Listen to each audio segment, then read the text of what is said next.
Namaskar, good morning, friends. I welcome you all to my English channel, Life and Economics. Today is a special day, it is a historic day for all of us, for all Indians, because today is 15th August 2020, which marks the 74th Independence Day. It is a very historic day and it is day to be celebrated. So on this important, auspicious, historic occasion, I have the immense pleasure to extend my greetings to everybody, to all Indians. When nation celebrate 74th Independence Day, it reminds us about the struggle, sacrifice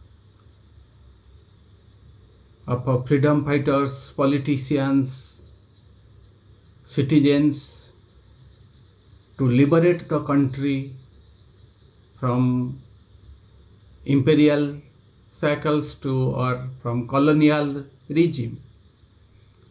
The sacrifice, the hardships, the punishment they have to undergo, the excruciating experience, the pain of remaining away from family in jail. Somebody have also succumbed to injury. So lot of sacrifice done by the freedom fighters. So this day helps us to remind their sacrifice and try for to keep the India independent and keep the India free from poverty, hunger, starvation, keep the India free from any foreign encroachment, invasion, intrusion, keep India independent from interference of any other country.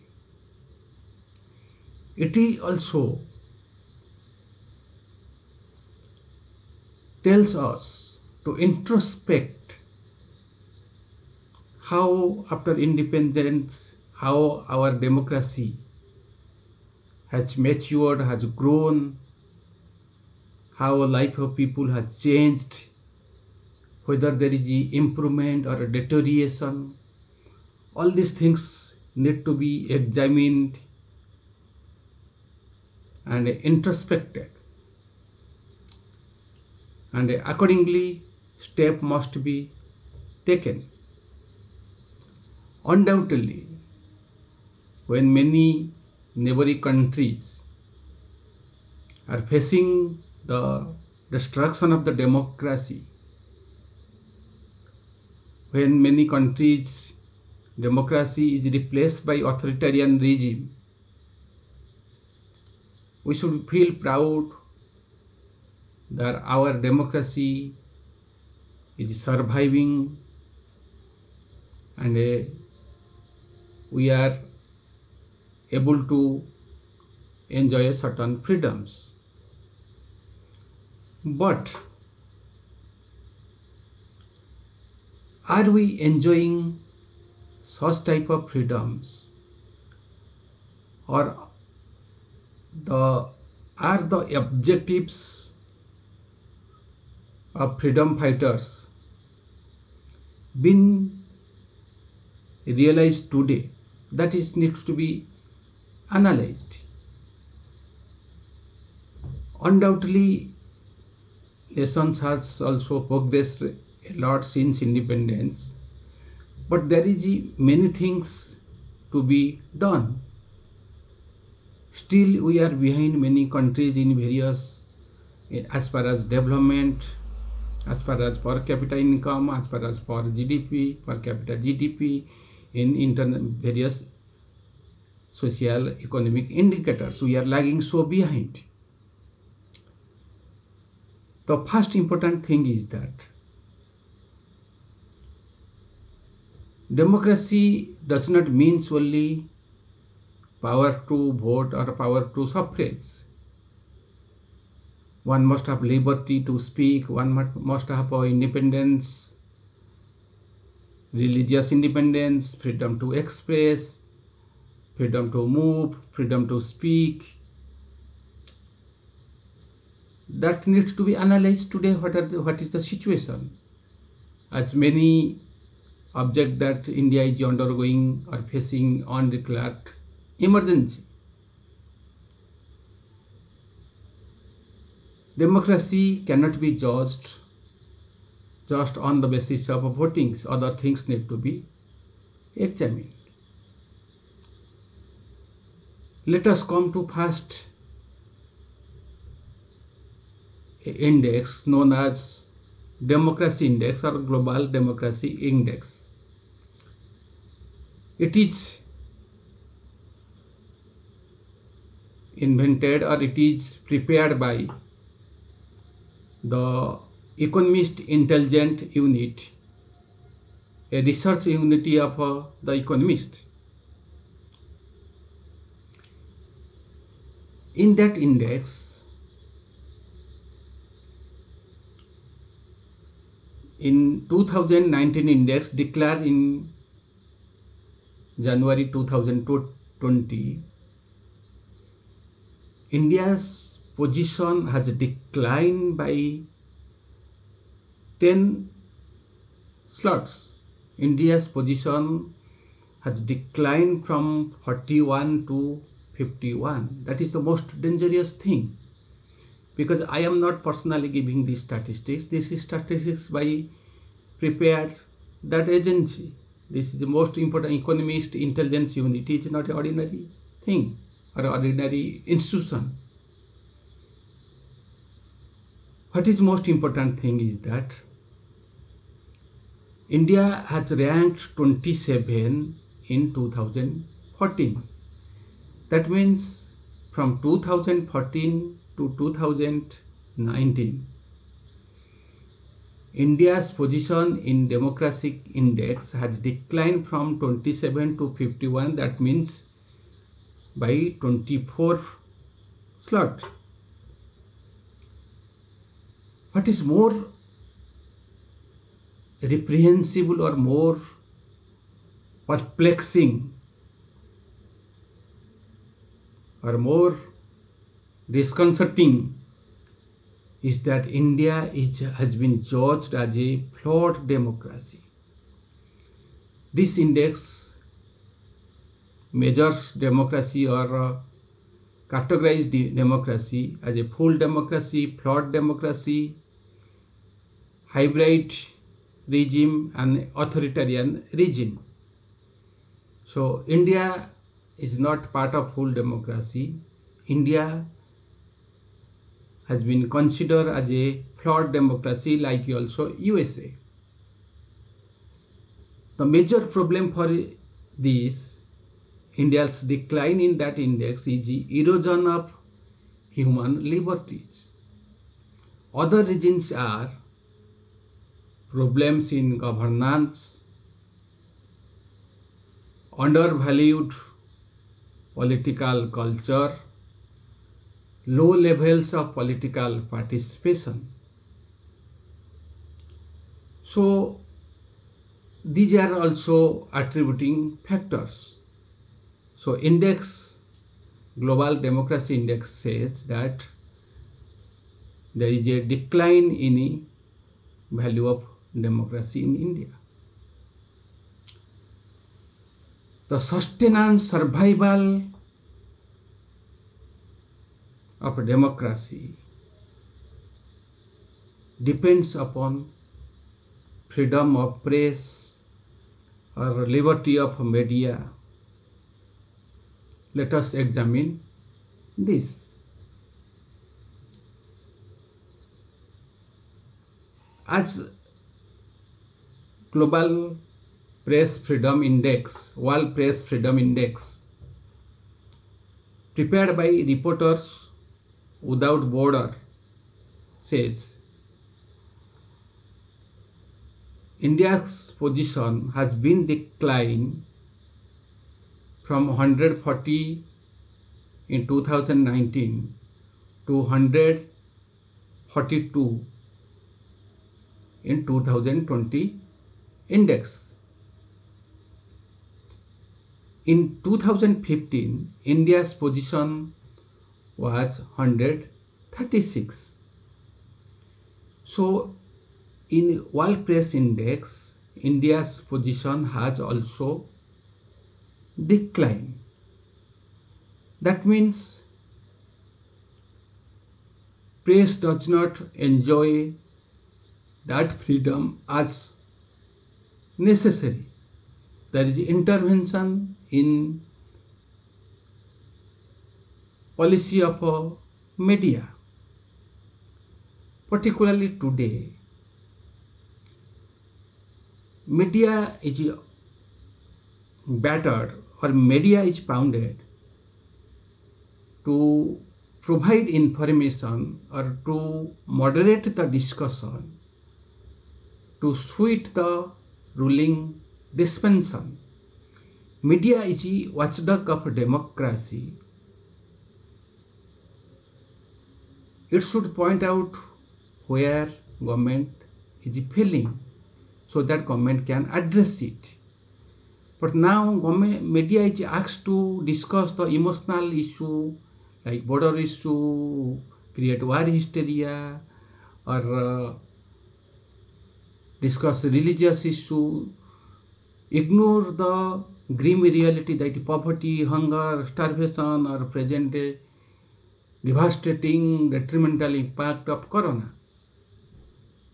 So media is pulverized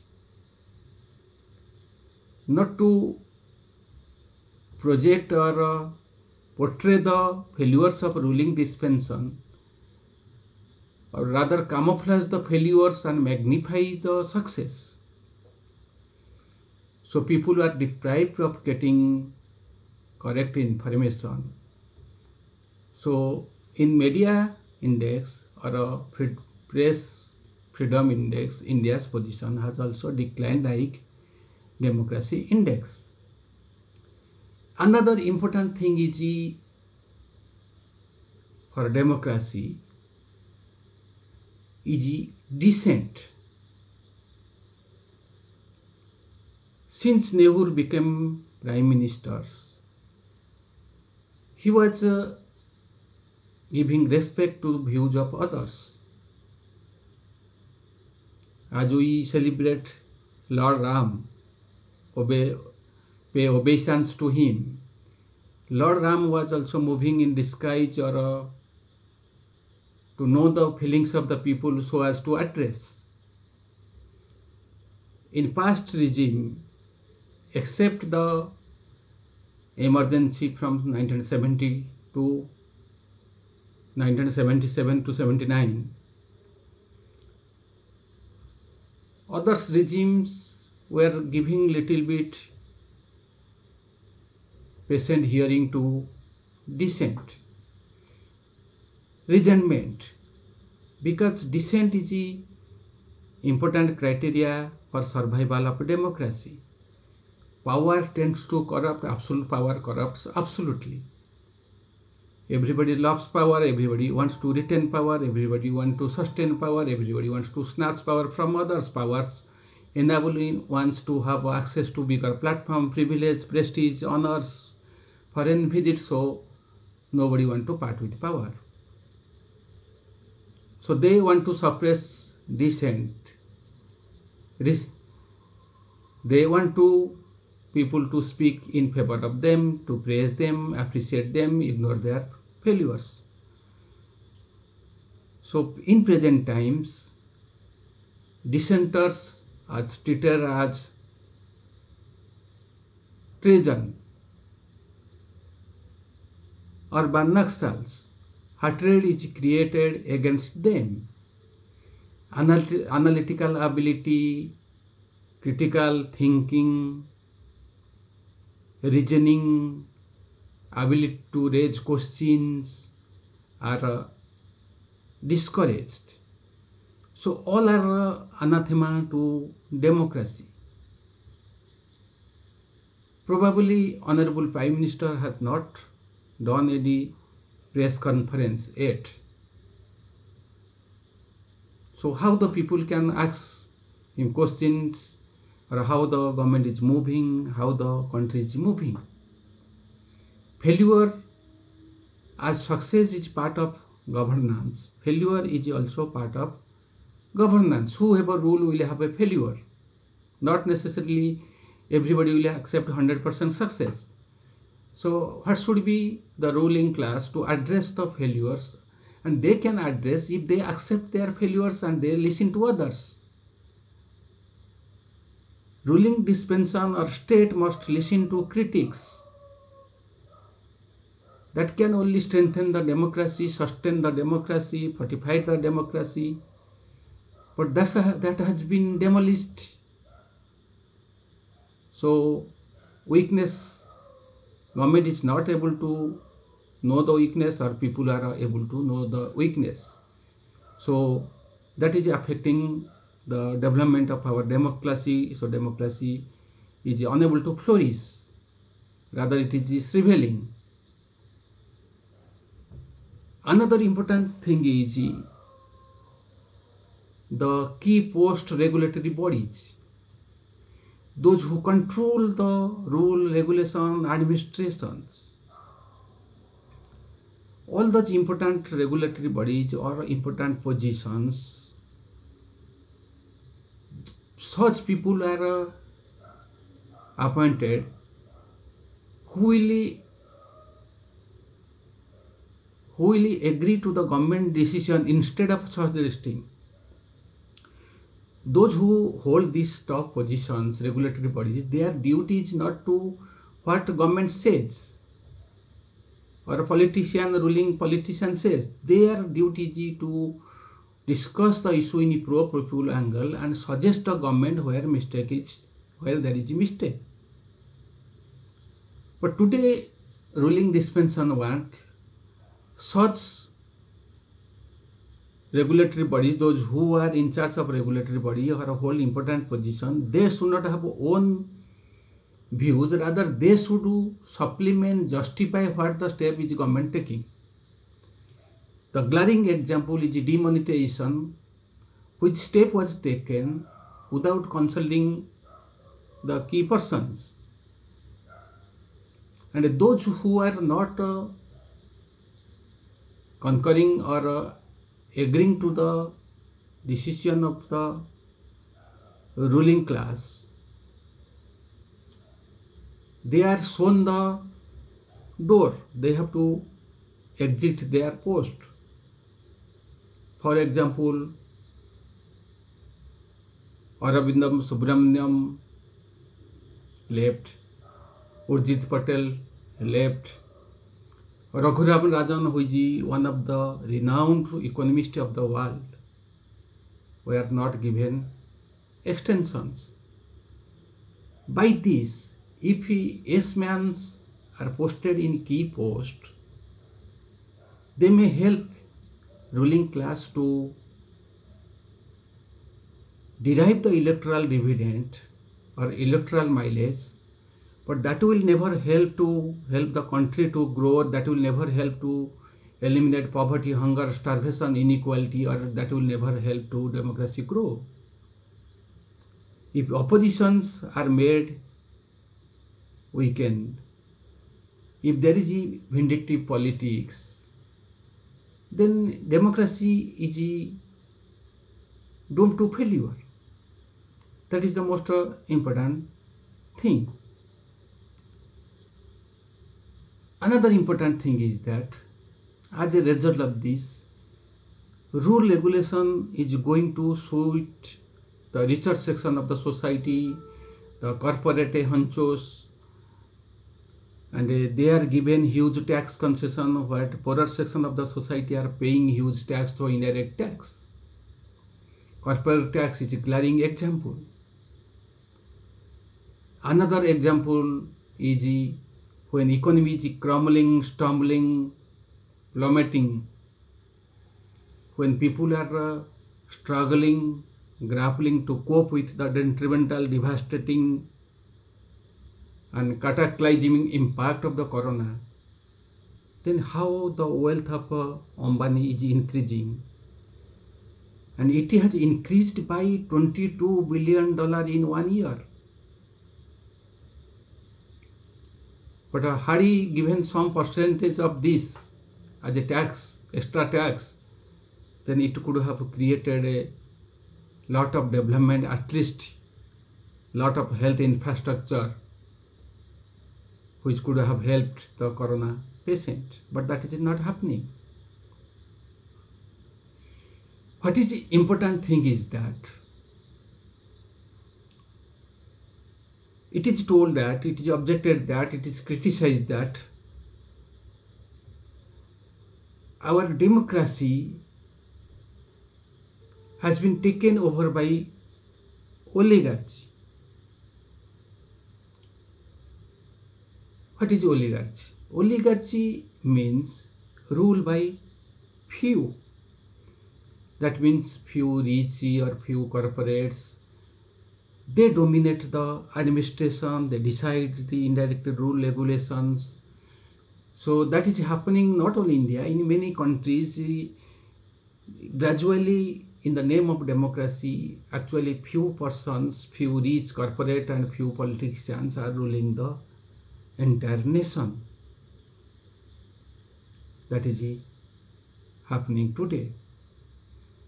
And this has spawned the crony capitalism. Crony capitalism means where corporate intervene in the government decision, transaction to and derive the benefit or compel the government to formulate rule regulation to suit them.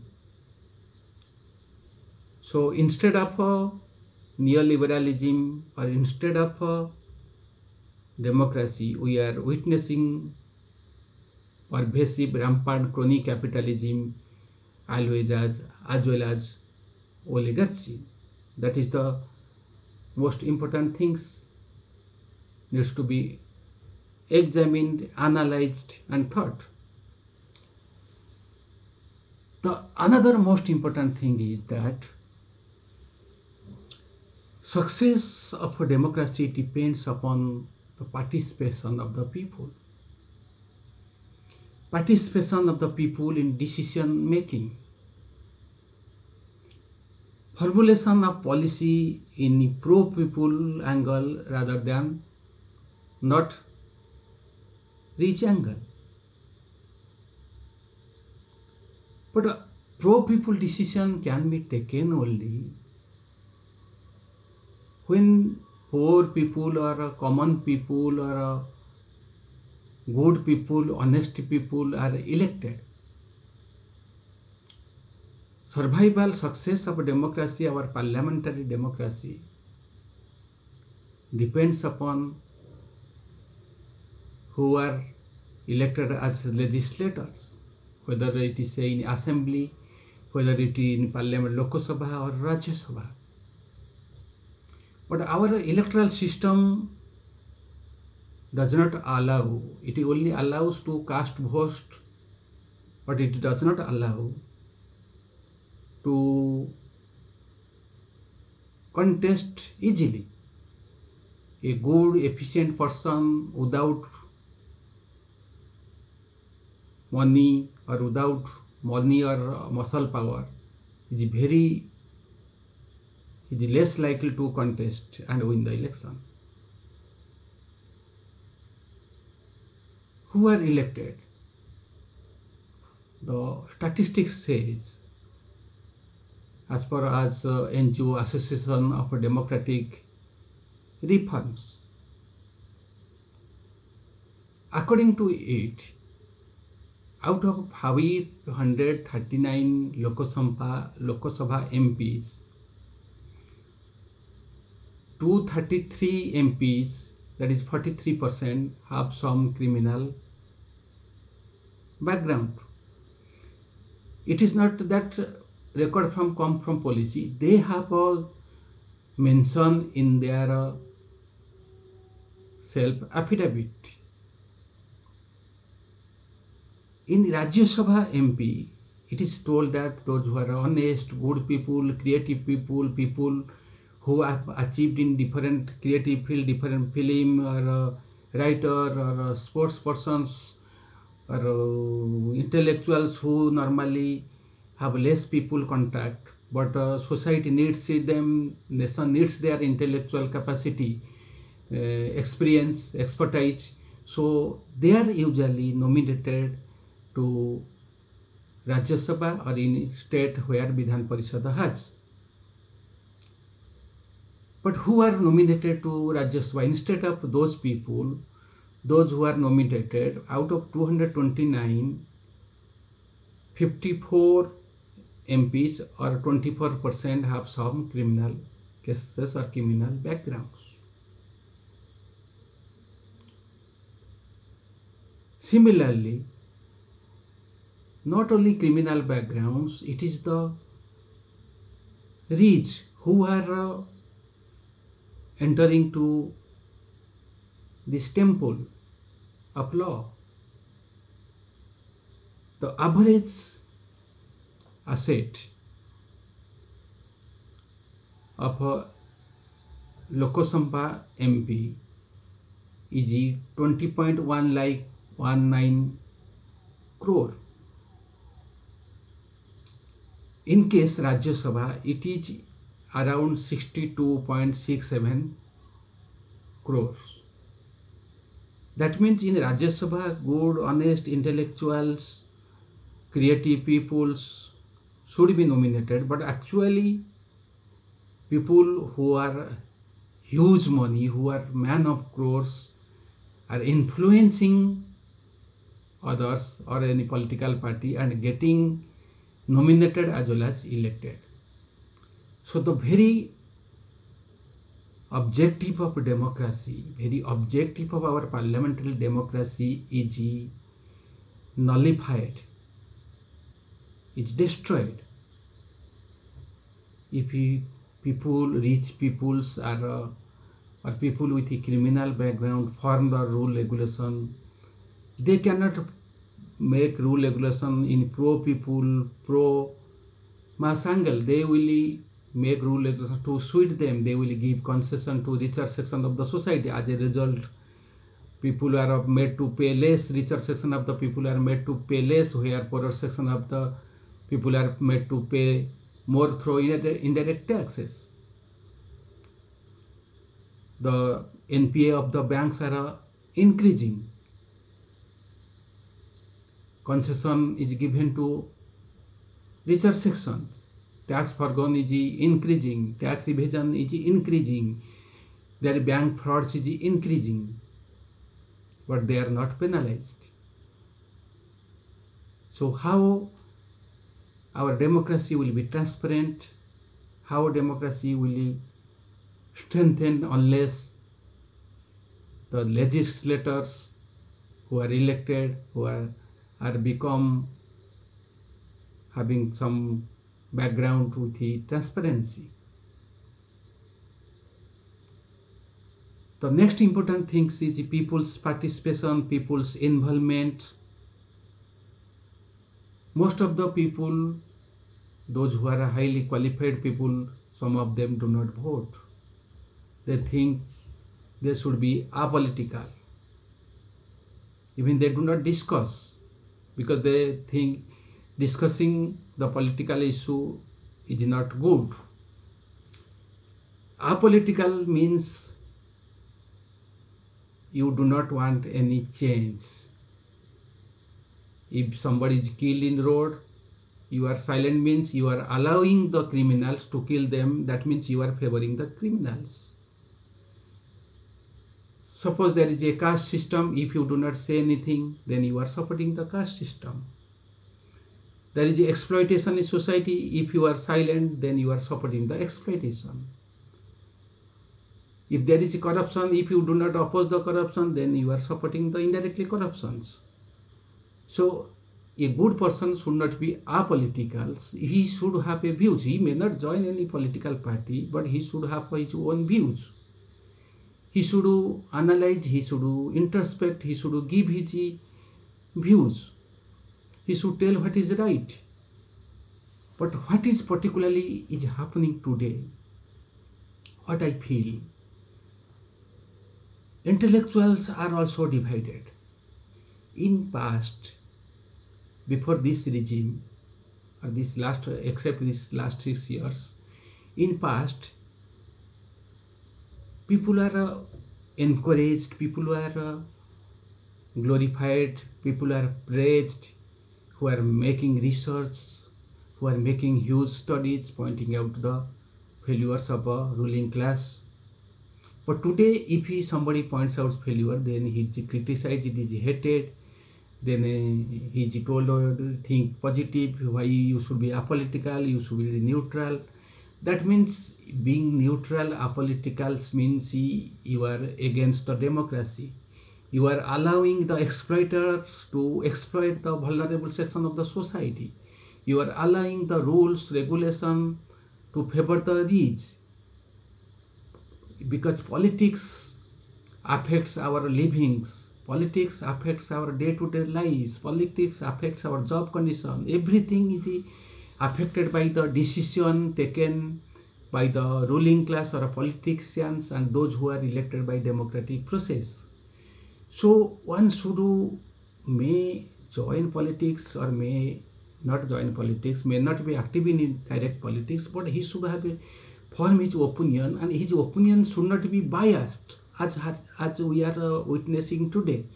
Opinion is becoming divided ideologically. If somebody some background, he is blindly supporting a ruling class. If somebody is some other background, he may oppose it. But what should be, one must tell the truth, one must expose the truth, because rulers always try to hoodwink the masses, whoever rules. So it is the intellectual, it is the masses, they should tell the people, they should make the correct information known to the people, they should point out the failures of the government, whoever rules, they should do it. But that is not happening. People are divided, people are made to fight each other. That is the most dangerous, which has not even happened during the emergency. Today, ruling class is not fighting with the masses, because masses people are made to fight each other. When one is telling the negative point of government or pointing out to the failure government, somebody is coming and criticizing, creating hatred and questioning many things why you are telling. Then if this happens, then the ruling class will be complacent. They will form the rule regulation to suit Adani, Ambani, richer section of society, as a result of which poorer section of the society will be decimated, devastated, voiceless of voice of the voiceless will be throttled, media will be demolished, independence will be caught, society will be destroyed, and we will have a democracy in the record, but we will not enjoy. And the most important thing is that democracy, people should enjoy the fruits of democracy, fruits of economic growth, fruits of economic prosperity. But what is happening, the major section of the society are decimated, where smaller section, richer section of the society garnering the fruits of the growth. 10% of the Indians or 10% of the richer section of the society enjoys the 3/4 of our wealth. 1% of the population, Indians, enjoys the 4 times of wealth, or they have a wealth 4 times of the wealth of 95 crore people. The rising inequality, growing poverty, starvation, unemployment as the biggest threat to our democracy. Democracy should not be confined to only voting rights. Hunger, poverty, starvation should be eliminated, more jobs should be created. but that is not happening. Benefit is going to certain section of the society, and but it is celebrated that our economic growth there is huge growth, economy is growing, our development, there is improvement in our ease of doing business. But while in other index, hunger index, in happiness index, or human development index, we are abysmally placed. Nobody is telling this. So the if somebody loves democracy, if somebody loves the country, if somebody loves the welfare of the society, well-being of the masses, if somebody loves the humanity, he should tell the truth. He should tell the ruling dispensation where failing, where democracy is hiding, because it is the duty of a conscious citizen. So today is the important day for us. It's the day for a celebration, not only celebration. It's a day for promise for strengthening democracy, promise for telling the truth, promise for helping the ruling class for containing the poverty, starvation, and increasing employment. The day should need to, it is a time to introspect. Ruling class must introspect where democracy is heading, where economy is heading, where people are heading, how we can march ahead. Still, let us believe our democracy should be strengthened, will be more stronger day by day. With this, I conclude my speech. Thank you all. Namaskar.